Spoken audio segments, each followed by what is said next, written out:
Hello and welcome to the Pocket Dojo podcast, the show where we talk about making the world a better place by making better things. I'm Paul Crick. And I'm Marsh Singh. Today it's Paul's turn to lead the conversation, so let's dive in. Dan, it's so good to see you. It's been a while. How are you? I'm great, Paul. I am really grateful for the opportunity to be on your show today. So thank you.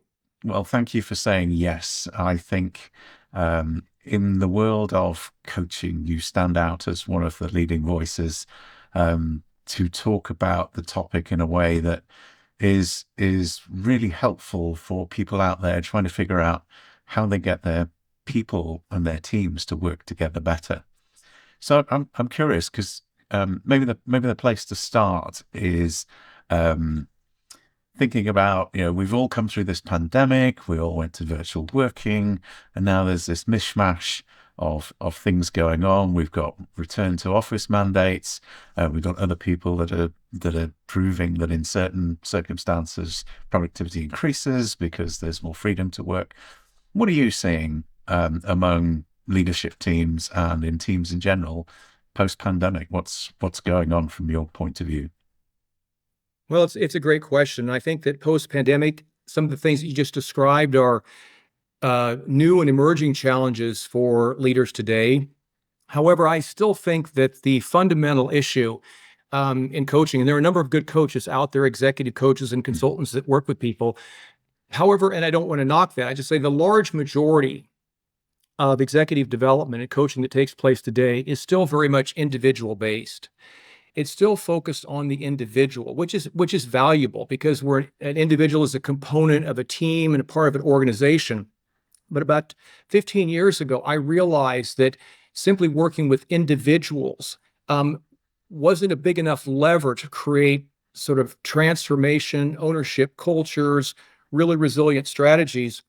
And that's why my focus about 15 years ago moved to coaching intact leadership teams. And my focus is the executive team and strategic leadership teams, those running functions, because that top-down piece, that team approach to leadership is what leads to transformation. And I think that even before the pandemic and even up to now, that while the individual coaching element is as absolutely essential for all of us, we've got to double down and to increase our learning capabilities as an organization, as a team or a project or something like that.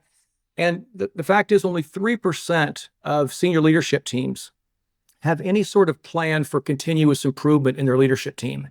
And my feeling is if you can't drive continuous improvement, or I think in your language, you'd say regeneration, if you can't drive that in the leadership team, how can you expect to drive it over entire organizations? So that, I think, remains for me the number one challenge is moving from the individual approach to collective approach to learning and transformation.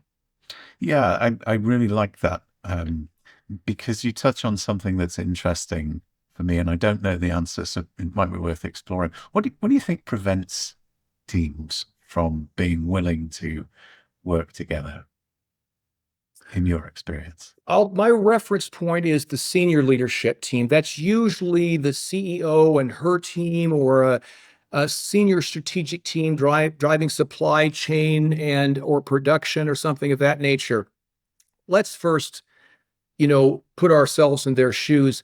They have a very big agenda.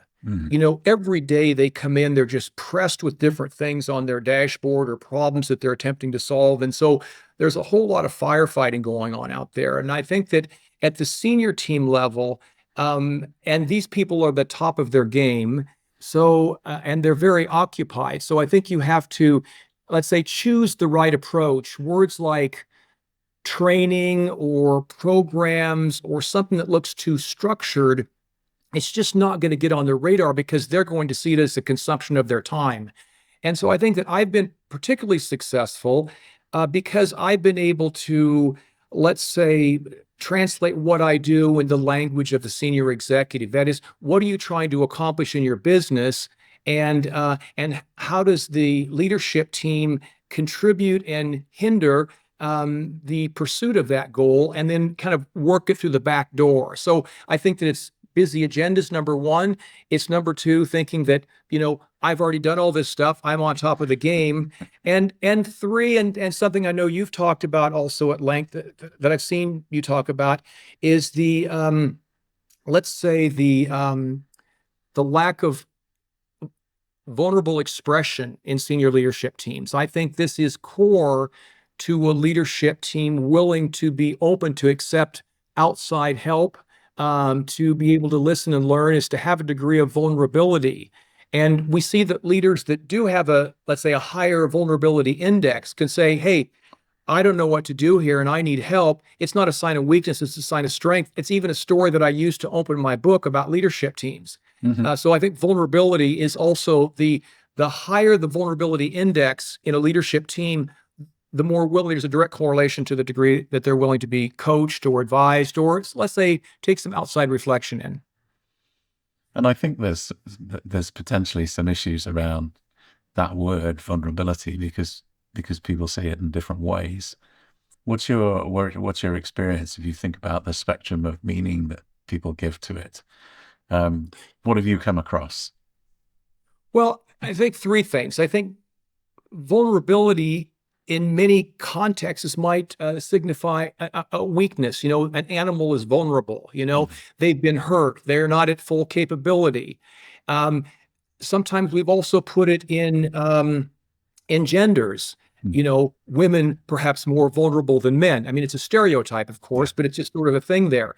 And this idea of sort of a past belief that, leadership is still, in my opinion, still too masculine driven, still far too masculine. We're missing out on too much talent from the female side of the equation to create balance and growth in leadership teams.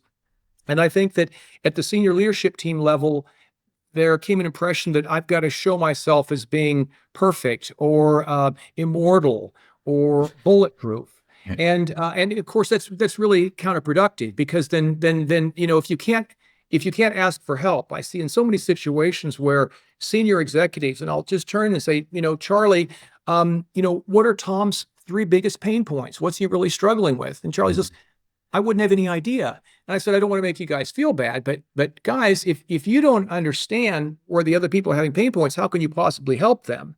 And if you feel that you can't share that, then, this lack of vulnerability, which is also a sign of a lack of trust. 60% of executives say that trust is a core issue and problem in their leadership teams. And without that trust, we don't get the speed, the creativity, and things of that nature. So that's some of the things that I see. What's your view on that? Very similar. I think it's about it's about that conversation. It's about that willingness to have that conversation that says, I need help, and to recognize that we're not perfect, we're not immortal. I love that idea of being an immortal leader, because you do meet that from time to time. Sure. And it's that understanding that we aren't all round pegs that need to fit into square holes. Actually, we'd do a lot better if we could find the round hole for the round peg and the square hole for the square peg, and find ways to put them in, or at least accept that as a premise, and then come back and say, okay, at a very simple level, I wouldn't ask me to do spreadsheets. It's complex spreadsheet work. I might be able to do a basic pricing sheet, but don't ask me to do anything that's complex, because my 11-year-old child comes out that hated mathematics and panics, and I couldn't do that, and I need someone to seriously check my work, so I haven't fallen off the edge of Excel. I admire anyone that can do that, but I'm willing to say that. And there's things I bring to the table that I can do that, and everybody's the same. Everybody's got that, 2 or 3 strengths that are absolute superpowers, and other stuff that they kind of play the card of, well, this is the thing I don't want you to know about me. And yet, for teams to work, it's kind of like, well, let's play to our strengths. Let's put the round pegs in the round holes, the square pegs in the square holes, and we simply have to be able to go faster because of that. Yeah, and two points to build on that. Sorry for jumping in there. 2 points to build on that. Number one, like this whole thing about how do you get, senior leadership teams or any team for that matter to be open enough for improvement or impulse that might come from the outside. And what I found working with now over 150 senior leadership teams is that the real key is the senior leader. To what degree does he or she realize that they're, let's say, the core to the issue. I mean, oftentimes an executive will sort of blame various departments, but when a senior leader is savvy enough, if he or she will say, things aren't going as well as they could, or things could be going better than they are, and I realize that obstacle lies with me and our leadership team, that's an expression of vulnerability, and that is absolutely key. If I don't have that from the senior leader of any team, I just can't get involved, because it'll just be an exercise in sort of semantics and cosmetics. That's number one. And another very simple tool that I use that's been very helpful is I do what's called a sort of a perception gathering and a perception consolidation. So I won't work with the team unless I have an opportunity to speak to every member. I won't call them interviews. That's more of a classic consulting term, or intake interviews. I call them conversations, but it's a confidential conversations with me and every member of the team.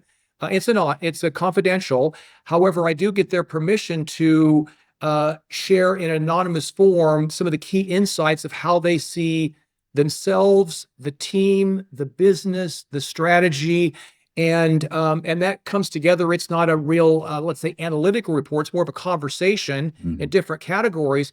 But they get that then on the first morning of the program or afternoon, whenever we start, and you'll see things like, I don't think our strategy makes sense. Now, those leadership team members have never said that in a board meeting, but there it is in the perception consolidation. And it's not really important who said what, but suddenly when it's written in print like that, or we act like we're in a country club around here, or we don't give each other constructive feedback, those will be some of the types of comments that will come up. And then that what I call that non-material reality, that stuff under the iceberg, it's sort of, when it's in print and they read it, it's sort of on the table, it becomes legitimate to discuss. And of course, things like that, these what we call hidden agendas or emotional viruses, when they're talked about, they lose their power. They only stay strong in a team. They only debilitate a team when they're unspoken.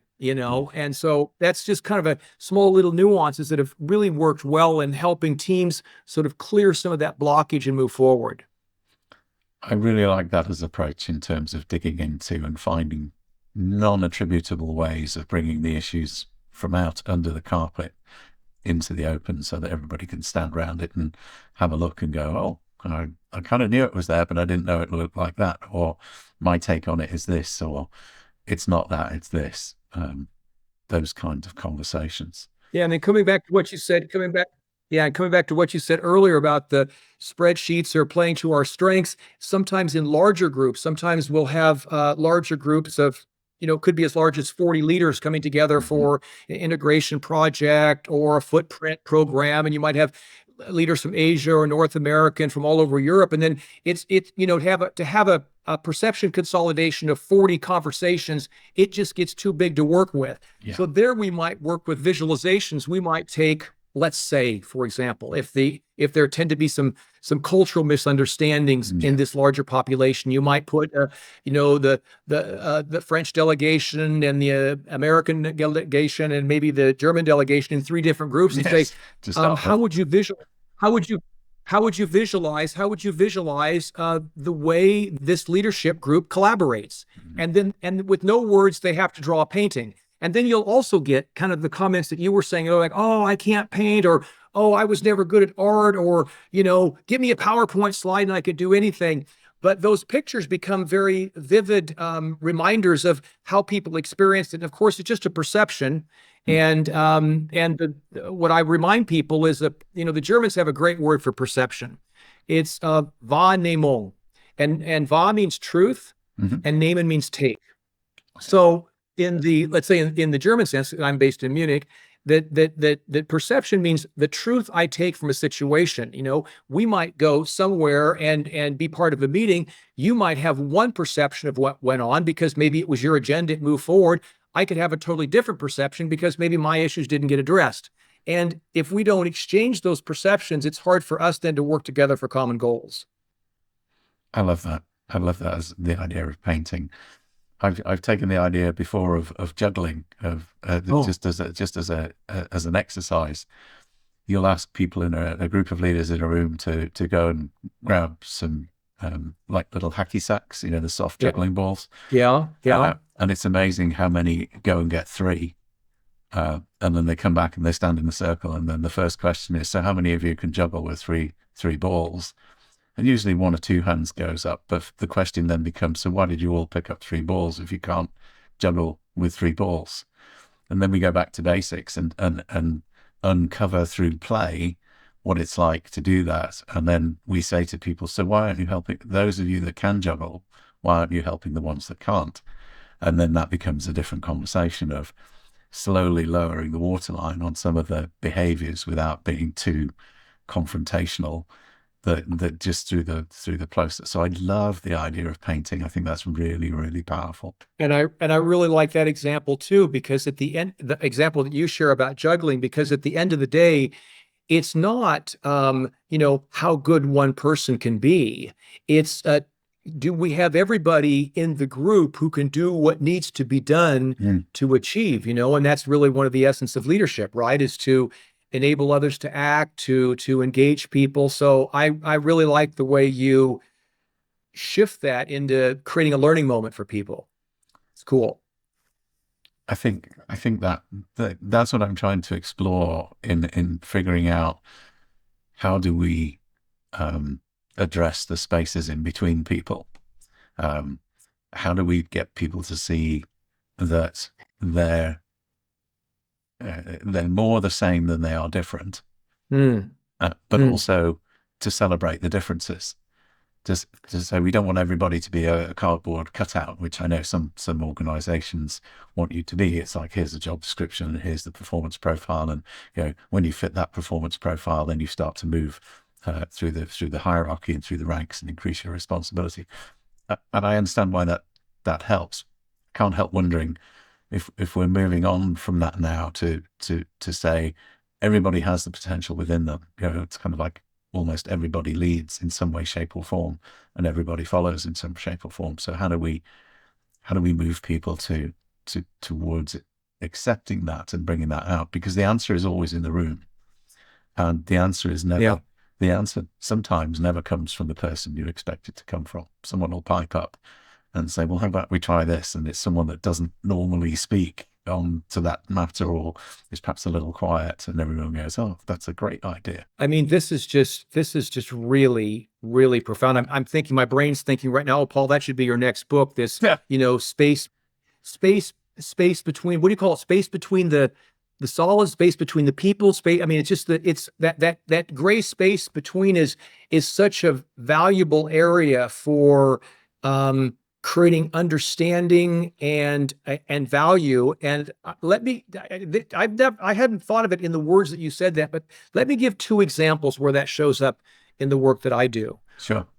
In my book, I call it the dilemma. I don't call it this space, but the space is really, you have 9 people and they're part of an executive team.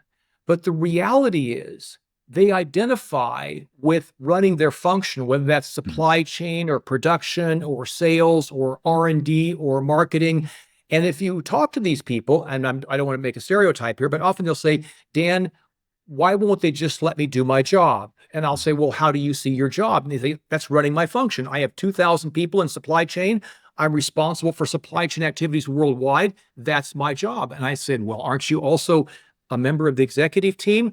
Well, yes, I am, but that's the CEO's job. And a large part of my work, and it really comes back to what you said about the space, is that senior leaders have a foot in their functional team, which they should, and they're the guardians, they're the protectors, they're the immortal leader, let's say, of their function, but they also have a foot in the executive team. And what often happens is this space is left very undefined, and it doesn't develop into a conversation. So what are the obligations, commitments, and promises that we make as a member of the executive team, keeping things confidential, being able to debate things, not being upset if somebody criticizes something in supply chain, for example.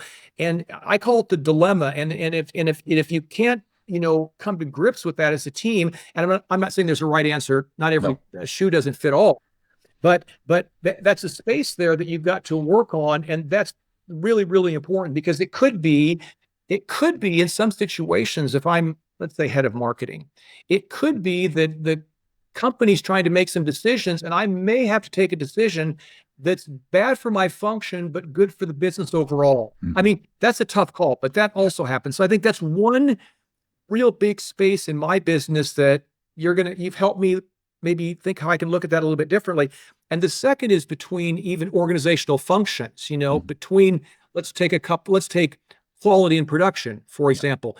There's a space there, and quality has a certain set of drivers. Production has the same ones, but they're maybe in a different priority order. And that if that space doesn't get discussed, it can be significant misunderstandings. And then, of course, the interpersonal one. So you've given me something that I'll be doing some homework on over the summer, I think. Well, that wasn't the intention, but that's very kind to say that. So what are you seeing? What's piquing your interest right now? What are you seeing? What are you paying attention to in the world of either team coaching or leadership development for teams, executive teams? What's on your horizon that might be of interest to people listening in or watching the podcast? Well, I'd say two things. I'd say this whole leadership team piece has been, really my passion for the last 15 years. And it's more important than ever as we struggle with, engaging people at work who aren't even coming into a common workplace anymore, that the examples and practices and expressions of senior leaders as a collective unit are more important than ever.